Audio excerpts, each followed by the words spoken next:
अस्सलाम वालेकुम। आज हम human development growth and community based rehabilitation के अंदर जो टॉपिक डिस्कस करेंगे वो है हाइड्रोसेफलस एंड माइक्रोसेफलस। हाइड्रोसेफलस और माइक्रोसेफलस को स्टार्ट करने से पहले मैं इनका छोटा सा आपको डिफरेंस बता देती हूँ। हाइड्रोसेफलस क्या होता है कि इसमें जो बच्चा होता है उसका हेड का जो साइज़ है वो नॉर्मल से ज़्यादा होता है, जबकि माइक्रोसेफलस में इसके उलट होता है कि जो बच्चे के हेड का साइज़ है वो नॉर्मल के मुकाबले में कम होता है। ठीक है, हाइड्रोसेफलस में हम कह सकते हैं कि हेड जो सरकमफेरेंस है वो लार्जर होता है देन नॉर्मल, और माइक्रोसेफलस में क्या होता है कि head circumference smaller than normal.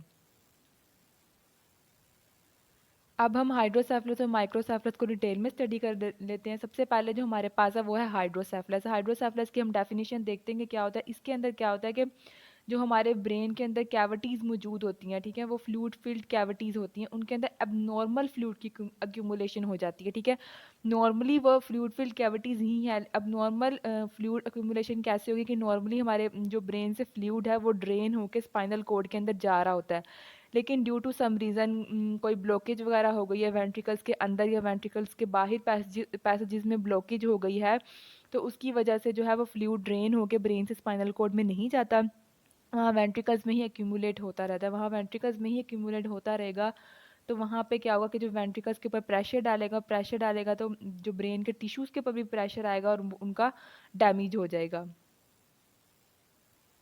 Next हमारे पास आ जाती हैं टाइप्स ऑफ हाइड्रोसेफलस। तीन टाइप्स हैं हमारे पास हाइड्रोसेफलस की: communicating hydrocephalus, non communicating hydrocephalus और हाइड्रोसेफलस एक्स वैक्यू। सबसे पहले आ जाती है कम्युनिकेटिंग हाइड्रोसेफलस। कम्युनिकेटिंग हाइड्रोसेफलस में क्या होता है कि इसमें जो सीएसएफ है, जो हमारे ब्रेन के अंदर फ्लूइड होता है, वेंट्रिकल्स के अंदर फ्लूइड होता है, हम उसको सीएसएफ बोलते हैं, सेरिब्रो स्पाइनल फ्लूइड।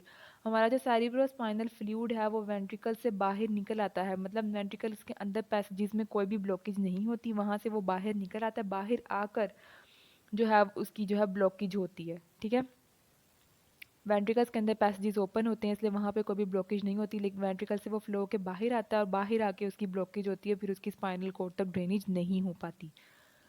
जो सेकंड टाइप है हमारे पास वो है non communicating hydrocephalus. Non communicating hydrocephalus को हम ऑब्स्ट्रक्टिव हाइड्रोसेफलस भी बोलते हैं।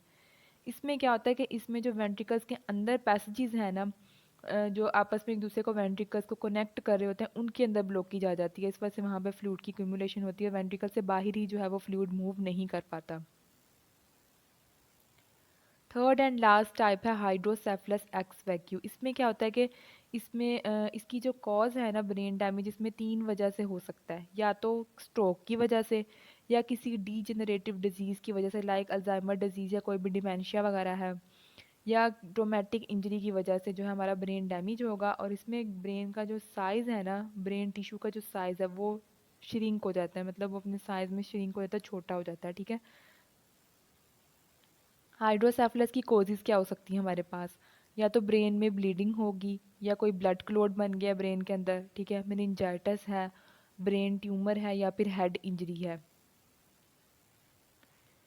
नेक्स्ट आ जाते हैं हाइड्रोसेफलस के सिम्टम्स। इसमें क्या होगा, loss of bladder control, patient का जो कंट्रोल है ब्लैडर कंट्रोल वो ख़त्म हो जाएगा, और उसको बहुत ज़्यादा फ्रीक्वेंट यूरिनेशन होगी। ठीक है, मेमोरी लॉस होगी, और उसकी जो थिंकिंग कैपेबिलिटीज़ हैं वो कम हो जाएंगी, चलने में वॉकिंग में उसको डिफ़िकल्टी होगी, उसकी शफलिंग गेट होगी, और इस तरह लगेगा कि उसका जो पाँव है वो स्टक हो गया ज़मीन के साथ, इस तरह की फीलिंग आती है।